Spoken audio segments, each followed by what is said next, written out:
నమస్తే, welcome back to IT media. నేను మీ ఝాన్సీ. రీసెంట్గా మీకు తెలిసిన వాళ్ళలో ఎవరైనా నీ సర్జరీస్ చేయించుకున్నారా?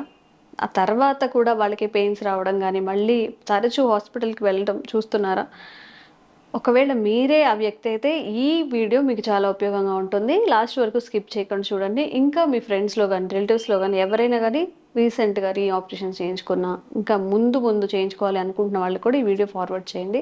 ప్రస్తుతం అంతా ఉన్నారు నాస్ట్రోపతిక్ డాక్టర్ షాగుప్తా గారు. నమస్తే అండి. ఈ మధ్యకాలంలో అంటే మీరు అన్నట్టు ఇందాక ఒక వీడియోలో మెన్షన్ చేశారు, జలుబు దగ్గు అనేది ఎంత కామన్గా వస్తుందో నీ ఆపరేషన్స్, క్యాన్సర్, పీసీఓడి అనేవి ఈ మధ్యకాలంలో తరచూ వింటున్నాం. అసలు 10 మందిలో ఒక 5-6 మందికి ఖచ్చితంగా ఉంటున్నాయి. మరి ఇలా నీ ఆపరేషన్స్ చేయించుకున్న వాళ్ళు ఫర్దర్గా నెక్స్ట్ లైఫ్ అనేది వాళ్ళకి ఎలా ఉండాలి, ఎలాంటి జాగ్రత్తలు తీసుకోవాలి? సో బేసికలీ ఏంటంటే అండి, ఆఫ్టర్ నీ సర్జరీ అయిన తర్వాత నీ సెట్ అయిపోయిందని చెప్పేసి ఇమీడియట్గా వితిన్ 1 వీక్లో వాక్కి వెళ్ళిపోతూ ఉంటారు చాలామంది. చాలామంది నేను గమనిస్తుంటాను. దాని తర్వాత అది నీ సర్జరీ అనేది సక్సెస్ అవ్వలేదు అని చెప్పేసి ఇది అయిపోతూ ఉంటారు. సో నేనేమంటే ఆఫ్టర్ సర్జరీ ఏ సర్జరీ అయినా సరే అయిన తర్వాత మనం ప్రికాషనరీ మెథడ్స్లో కొంత రెస్ట్ తీసుకోవాలి. ఎన్నాళ్ళు రెస్ట్ తీసుకోవాలి? ఆల్మోస్ట్ 10 to 15 డేస్ రెస్ట్ తీసుకొని 10 to 15 డేస్ తర్వాత ఫిజియోథెరపీ కూడా చేయించుకోవాలి. ఆ ఫిజియో ఇప్పుడు మనకి ఆ సర్జరీ అవుతున్నప్పుడు అన్ని వేసి చేసింటారు కాబట్టి మనము ఆ రెస్ట్ ఇచ్చింటాం. ఆ రెస్ట్ పీరియడ్ అయిపోయిన తర్వాత ఒక ఆల్మోస్ట్ ఒక 1 month వరకు ఫిజియోథెరపీ చేయించుకోవాలి. ఈవెన్ దో సర్జరీ చేసిన డాక్టర్ సజెస్ట్ చేస్తారు. సో ఫిజియోథెరపీ చేయించుకున్న తర్వాత కొన్ని ప్రికాషనరీ మెజర్స్ ఉంటాయి, అవన్నీ ఫాలో అయిన తర్వాత మనము అప్పుడు స్లోగా వాక్కి వెళ్ళడం కానీ చిన్న చిన్న అడుగులతో. కొంతమంది లైక్ సివియర్ పెయిన్ వస్తే తప్ప సర్జరీకి వెళ్ళొద్దంట నేనైతే. ఇప్పుడు చాలా మంది ఏంటంటే నీ అరగడం స్టార్ట్ అయ్యింది అన్న వెంటనే సర్జరీ పరిగెత్తుకుంటూ వెళ్ళిపోతారు. అంటే ఫ్యూచర్లో మళ్ళీ ఇంకా ఏమైనా అయిపోతుందేమో, ఇంకొక నీ మీద ఎక్కడ అంటే నీ సర్జరీ రాకుండా మనం జాగ్రత్తలు తీసుకునేవి 100 ఉన్నాయి. అవి చేసుకుంటే మాకు నీ సర్జరీ అవసరం లేదు. ఇంకా నీ సర్జరీ తర్వాత ప్రికాషన్స్ అనేవి ఇంకా దేవుడికి వదిలేద్దాం. అందుకే నేనేమంటే చాలా వీడియోస్లో నేను చెప్పాను, నీ పెయిన్ వచ్చింది అంటే సడన్ గా క్రానిక్ పెయిన్ అయితే రాదు. ఫస్ట్ ఒక్కసారి కాల్షియం డెఫిషియన్సీ వచ్చింది అనుకోండి, కర సౌండ్లు వస్తాయి, టక్ టక్ టక్ సౌండ్లు వస్తాయి చూడండి. ఆ టక్ టక్ సౌండ్లు ఇండికేట్ టు నీకు ప్రాబ్లం వచ్చే ఛాన్సెస్ ఉన్నాయి 1 to 2 years అనేది మనం ఒక చిన్న జాగ్రత్త. ఓకే, సో మనం చెక్ చేసుకోండి అందరూ. టక్ టక్ సౌండ్ మాక్సిమం మనకి ఏంటంటే టక్ టక్ sound it's very normal ligament sound. అది మనం కూర్చొని ఒక లేచిన తర్వాత ఒకసారి వస్తుంది. ప్రతిసారి కూర్చొని లేస్తున్న వెంటనే ప్రతిసారి వస్తుంది అనుకోండి, అది కాంప్లికేటెడ్. ఓకే, ఇప్పుడు నేను ఏమంటే complicated in the sense deficiency ఉంది అని దాని అర్థం. సో మనము చాలా మందికి లిగమెంట్ ఒకసారి కూర్చొని లేచిన వెంటనే మళ్ళీ ఫామ్ అవడానికి ఒక 30 seconds to 1 minute పడుతుంది. అప్పుడే మళ్ళీ టక్ టక్ అనేది రాదు. ఇప్పుడు నేను అన్నాను, ఇలా అన్నాను, చిన్న టక్ సౌండ్ వచ్చింది, తర్వాత నేను అంటూనే ఉన్నాను, నాకు సౌండ్ రావట్లే. సో రిలీజింగ్ అనే టక్ సౌండ్ వేరుంటది, ప్రతిసారి అనే టక్ సౌండ్ వేరుంటది. దీన్ని మనం ఇండికేట్ చేసుకోవాలి, ఓకే మన బాడీలో కాల్షియం తక్కువైంది. కాల్షియం టెస్టే చేయించుకోవాల్సిన అవసరం లేదు, మన బోన్సే చెప్పేస్తాయి కాల్షియం తగ్గింది, నీకు సంథింగ్ ఎక్కడో స్టిఫ్ గా ఉంటున్నాయి జాయింట్స్ అని. అప్పుడు మనం కాల్షియం రిచ్ ఫుడ్లు ఎక్కువ తీసుకోండి. ఆవు పాలు తీసుకోండి, తర్వాత నువ్వులు తీసుకోండి, తర్వాత మ్యాక్సిమం రాగులు తీసుకోండి, ఓకే రాజగిరా సీడ్స్ అంటారు, తోటకూర విత్తనాలు తీసుకోండి, దోశల్లాగా కానీ ఇందులో మనం తీసేసుకోవచ్చు. ఇంకోటి ఈ మునక్కాళ్ళు తీసుకోండి, పాలకూర తీసుకోండి, వీటన్నిటిలో రిచ్ కాల్షియం ఉంటుంది. ఇవి తీసుకోండి. ఎలాగా మనం డైట్లో మనం డైలీ తీసుకుంటున్న దాంట్లో కొద్దిగా యాడ్ చేసుకొని రెగ్యులర్గా తీసుకుంటున్నాం. వితిన్ 1 week 2 weeksలో మీకు టక్ టక్ సౌండ్ తగ్గిపోతుంది. అంటే కాంప్లికేటెడ్ నీ పెయిన్స్కి వెళ్ళడానికి ముందే మనం ఇక్కడ తీసేసుకున్నాం. చిన్న హింట్ని మన బాడీకి మనం తెలియజేసుకొని, అరే సంథింగ్ నా బాడీ ఇండికేట్ చేసిందంటే ఎక్కడో సౌండ్ వచ్చింది. దాన్ని మనం మునక్కాడలో కానీ, మునక్కాడలు చాలా అద్భుతం అండి. అసలు మునక్కాడలు మనము కూర చేస్తే ఒక ఇంత గిన్నెడు పెట్టుకుని తినేస్తే ఓవర్ హీట్ అయిపోతుంది. చాలా మందికి ఏంటంటే మునక్కాడలు తీసుకుంటే హీట్ అయిపోతుంది అని తింటారు. 2-3 ముక్కలు తింటే హీట్ అవ్వదు. అదే పనిగా తింటే ఇంకా కూర్చొని పెట్టి ఇంకా అదే అన్నం పక్కన పెట్టి ఇంకా నమ్ములుతూనే ఉంటారు. It leads to heat. ఏదైనా సరే ఒక మోతాదులో తిన్నంత వరకు అది ప్రాబ్లం కాదు, మోతాదు దాటిన తర్వాత అది కాంప్లికేటెడ్ అవుతుంది. సో డైలీ 3 ముక్కలు తీసుకోండి. ఇప్పుడు సాంబార్లో వేస్తుంటారు కొంతమంది, లేదంటే మునక్కాళ్ళని ఉడకబెడితే పిప్పంతా వస్తుందా, ఆ పిప్పంతా తీసేసి చపాతీ పిండిలో కలుపుకొని చపాతీ చేయండి. ఆ పిప్పంతా తీసి రాగి జావలో కలుపుకొని రాగి జావ చేసుకోండి. ఎంత అద్భుతం అండి అసలు. అక్కడే మీకు కాల్షియం క్లియర్ అయిపోయింది. మీకు నేను ఇప్పుడు 10 రకాలు చెప్పాను, ఆల్మోస్ట్ నేను వెజిటబుల్స్ చెప్పాను. ఫ్రూట్స్ లో కూడా పొమోగ్రానేట్ తీసుకోవచ్చు, నట్స్ లో కూడా పంకిన్ తీసుకోవచ్చు, వాటర్ మిలన్ సీడ్స్ లో మోర్ కంటెంట్ ఆఫ్ కాల్షియం ఉంటుంది. ఇవన్నీ ఉంటాయి. ఇన్ని రకాల్లో కూడా మీకు కామన్గా దొరికేది మునక్కాయలు, ఎందుకంటే వీటిని మించింది మునక్కాయ. మునక్కాయలు మనం రోజు మూడు మూడు ముక్కలు 4 ముక్కలు జావలో తీసుకోవచ్చు. మీకు 4 విధాలు చెప్పాను, అది కూడా జావలో తీసుకోవచ్చు, చపాతీ పిండిలో కలుపు, ఇడ్లీ చేస్తున్నప్పుడు కూడా ఆ బ్యాటర్లో కలుపుకొని ఇడ్లీ కూడా చేసుకోవచ్చు. సో అప్పుడు మీకు ఏమవుతుంది, విత్ ఇన్ 1 to 2 వీక్స్లో కాల్షియం సప్లిమెంట్ ప్రాపర్గా బాడీకి అంది. అట్లీస్ట్ మీకు అది కూడా అందలేదని ఎవరు చెప్తారు, మీ బాడీ చెప్తుంది. ఆ టక్ టక్ సౌండ్లు కొద్దిగా కంట్రోల్ అవుతాయి. ఓకే. సో అది. సో నెక్స్ట్ పాయింట్ ఏంటంటే తిమ్మిరి, మోకాళ్ళ కిందన కానీ పట్టేసినట్టు తిమ్మిరి రావడము, కూర్చున్న లేసిన సపోర్ట్ తీసుకొని లెగడము, ఒక టైప్ ఆఫ్ డిస్కంఫర్ట్నెస్, ఇది సెకండ్ స్టేజ్ ఆఫ్. సో దీనికి ఏం చేస్తాం, B12 deficiency. So B12 deficiency మనం ఏం చేస్తాం, మ్యాక్సిమం నేను చెప్తుంటాను చాలా మందికి పాలకూర కానీ తోటకూర కానీ, ఇప్పుడు మనం కొంతమంది నాన్ వెజ్ తినే వాళ్ళకి ఫిష్ తీసుకోమని చెప్తుంటాను.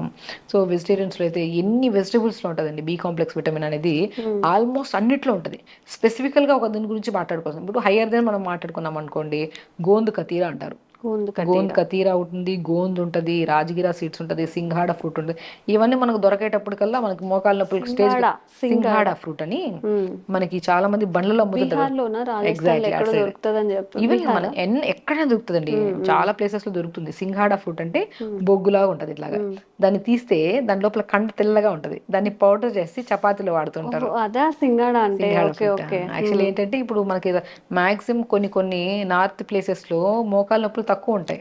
వాళ్ళకి ఏంటంటే calcium, B12, D vitamin rich content of rajgira seeds ఎక్కువ వాడుతుంటారు. వాళ్ళు సన్నగా కూడా ఉంటారు చూడండి, ఎందుకంటే దీంట్లో ఫైబర్ ఎక్కువ ఉంటుంది. అటు చపాతీల కోసం ఇదే వాడతారు. మనం గోధుమ పిండికి అలవాటు అయిపోయాము, వాళ్ళు అక్కడ సింఘాడ ఫ్రూట్ కి అలవాటు అయింటారు, రాజగిరా సీడ్స్ కి అలవాటు. వీటిలో మోర్ కంటెంట్ ఆఫ్ ఫైబర్ ఉంటుంది, బరువు పెరగనివ్వదు. 1-2 చపాతీలు తిన్నా కూడా బాడీ బ్యాలెన్సింగ్ గా ఉంటది అనమాట. సో అది మనం రెగ్యులర్ గా మనం ఇక్కడైనా దొరుకుతుంది కాబట్టి దాన్ని మనం జావల్లో కానీ చపాతీల్లో కానీ రాగి సంగటి చేస్తున్నప్పుడు రాగి పిండి కాకుండా సింఘాడ ఫ్రూట్ పౌడర్ వేసి వాటర్ ఫ్రూట్ ఉంటుంది దాన్ని యాక్చువల్లీ, అది వేసేసుకొని సంగటి లాగా చేసుకుని తింటే ఇంకా అద్భుతం కదా.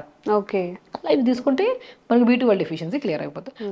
ఇది దాటిన తర్వాత ఇంకంతే, నడుస్తున్నప్పుడు ఇటు అటు నడుస్తూ ఉంటాం, అంటే సంథింగ్ డ్రాగీగా నడుస్తాం. బాగా రన్నింగ్ చేసే వాళ్ళకు ఒక్కసారి డిస్కంఫర్ట్నెస్ అనిపిస్తుంది, వాళ్ళు స్లో రన్ చేస్తారు, లేదంటే కాళ్ళని ఈదుతారు లైట్గా. ఈ స్టేజ్కి వచ్చాక డి విటమిన్ డెఫిషియన్సీ, ఇప్పుడు B12, డి విటమిన్, ఐరన్ 3 డెఫిషియన్సీస్లు కూడా మనకి బికాస్ ఆఫ్ ఈ సిమ్టమ్స్ కనపడతాయి. ఈ 3 టెస్టులు చేయించుకోండి ఫస్ట్, అందులో ఏ వాపితే అబ్నార్. ఇప్పుడు ఐరన్ డెఫిషియన్సీ అంటే నేను కొన్ని చెప్తాను. ఇప్పుడు బ్లాక్ కిస్మిస్ కానీ, అంజీర్ కానీ, తోటకూర కానీ ఐరన్ డెఫిషియన్సీ. ఐరన్ తక్కువ ఉన్నా కూడా కొన్ని నరాల బలహీనత రావడానికి ఛాన్సెస్ ఉన్నాయి. సో ఐరన్ కానీ B12 కానీ తగ్గితే ఫస్ట్ వచ్చేది తిమ్మిరి and type of burning sensation. ఇప్పుడు కాల్షియం తగ్గితే టక్ టక్ సౌండ్, B12 తగ్గితే డ్రాగీ పెయిన్ అనమాట, ఒక టైప్ ఆఫ్ ఏదో ఇంటర్నల్ గా ఎవరో పట్టి లాగినట్టు ఉంటుంది నరాన్ని. సో వీటన్నిటిని మనం చూసుకొని, సో ఇవి మోతాదులో ఉన్నాయా లేదా. ఇప్పుడు మనం అనుకున్న డి విటమిన్ తగ్గింది, మష్రూమ్స్ తీసుకోండి, ఎన్ని లేవండి, pumpkin seeds, watermelon seeds, pool makhana, తామర గింజలు అంటారు చూడండి, అద్భుతం అసలు అవి. ఇవన్నిటిని మనము ఫుడ్ లో తీసేసుకున్నాం అనుకోండి, ఈ డెఫిషియన్సీని ఇక్కడే క్లియర్ చేసేసాం. ఇంకా తర్వాత మనకు మోకాళ్ళ దగ్గర ఎక్కడ డ్యామేజ్ అయ్యే ఛాన్సెస్, ఇవన్నీ డెఫిషియన్సీస్ అయ్యి మనం నెగ్లెక్ట్ చేసాం అనుకోండి, జాయింట్ కి జాయింట్ మధ్యలో సైనోవిల్ ఫుడ్ అవుతుంది, అది పక్కకు పోవడం వల్ల ఈ బోన్కి మధ్యలో ర్యాపిడ్ ఎక్కువైపోయి పెయిన్ రావడము, ఒకటి కాదు ఇంకా అలా కాంప్లికేషన్ అయ్యి లాస్ట్ కి నీ సర్జరీకి వెళ్తారు. ఆ నీ సర్జరీ అయిపోయిన వెంటనే ఇంకా సర్జరీ అయిపోయింది, మా ఇంటి పక్కన వాళ్ళు ఎవరో సర్జరీ చేయించుకున్న వెంటనే వాళ్ళు గంతులు వేస్తున్నారని చెప్పి గంతులు వేయడం స్టార్ట్ చేస్తారు. ఎవరు ఆఫ్టర్ నీ సర్జరీ తర్వాత మనము మన బాడీ వెయిట్ కూడా చూసుకోవాలి. సర్జరీ అయిన తర్వాత మనం బాడీ మెయింటైన్ కూడా చేసుకోవాలి వెయిట్ ని. హెవీ వెయిట్ పెట్టుకుని సర్జరీ అయిన తర్వాత కూడా మనం విత్ ఇన్ 1 to 2 వీక్స్ మళ్ళీ మోకాళ్ళ నొప్పులు వస్తాయి. ఆ వెయిట్ అంతా మోకాళ్ళ చెప్పు మీద పడుతుందా, ఈవెన్ మోకాళ్ళ నొప్పులు రావడానికి ఒక 70% కారణం ఒబేసిటీ, వెయిట్ లాస్, వెయిట్ ని కూడా మనం ఆఫ్టర్ సర్జరీ కూడా వెయిట్ ని మెయింటైన్ చేసుకోవాలి. తర్వాత మనం గెంతుదాం, ఒక టైం పడుతుంది. టైం బీయింగ్ లో ఫుడ్ మార్చుకుంటూ కొద్దిగా ఫిజియోథెరపీ చేసుకుని ప్రికాషనరీ మెజర్స్ తీసుకుంటుంటే ఆఫ్టర్ సర్జరీ తర్వాత ఇంకా లైఫ్ టైం పెయిన్ రాకుండా కూడా బ్యాలెన్స్ చేసుకోవచ్చు. అంటే చిన్న ప్రికాషన్స్ తీసుకొని చేసుకోవాలి. అండ్ ఎవ్రీడే నేను ఏమంటాను, నువ్వులను కానీ ఏదైనా ఉంటే జాయింట్స్కి అప్లై చేసుకోండి. నొప్పి వచ్చినప్పుడు కాదు, నొప్పి రాకముందే మంచిగా మోకాలకు అప్లై చేసుకోవడము, అరికాలకు రాసుకోవడం ఇవన్నీ చేస్తే, so prevention is better than cure అంటారు. సో మనకి మనం వచ్చిన తర్వాత క్యూర్ చేసుకునే పద్ధతిలో కాకుండా ఫస్ట్ ముందు నుంచి ప్రికాషన్స్ తీసుకుంటే బెటర్ కదా. ఇలా మెయింటైన్ చేసుకుంటుంటే ఏ సమస్య రాకుండా మేనేజ్ చేయొచ్చు. ఓకే, ఫస్ట్ మీరు ఒబెసిటీ తగ్గించుకోండి. మీ ఏజ్ కన్నా ఎక్కువగా కనిపిస్తున్నా, బాగా లావుగా ఉన్నా కానీ దాన్ని కంట్రోల్ చేసుకోవడానికి ట్రై చేయండి. మోస్ట్లీ 70% ఆఫ్ మోకాళ్ళ నొప్పులు కానీ సర్జరీస్ కానీ వెయిట్ వల్లనే జరుగుతాయట. అండ్ మీ ఫుడ్ హ్యాబిట్స్ మేడం ఇప్పుడు ఏవైతే మెన్షన్ చేశారో అవన్నీ చక్కగా పోషకాలను వచ్చేలాగా ఫుడ్లో ఇంక్లూడ్ చేసుకుంటూ తింటూ ఉంటే మనకి జంక్ వైపు వెళ్ళే అవసరం కూడా ఉండదు. ఆ క్రేవింగ్స్ కూడా రాకుండా ఉంటాయి. మన హెల్త్ కోసం ఆ మాత్రం కూడా చేసుకోలేకపోతే up to you. Thank you. నమస్తే అండి.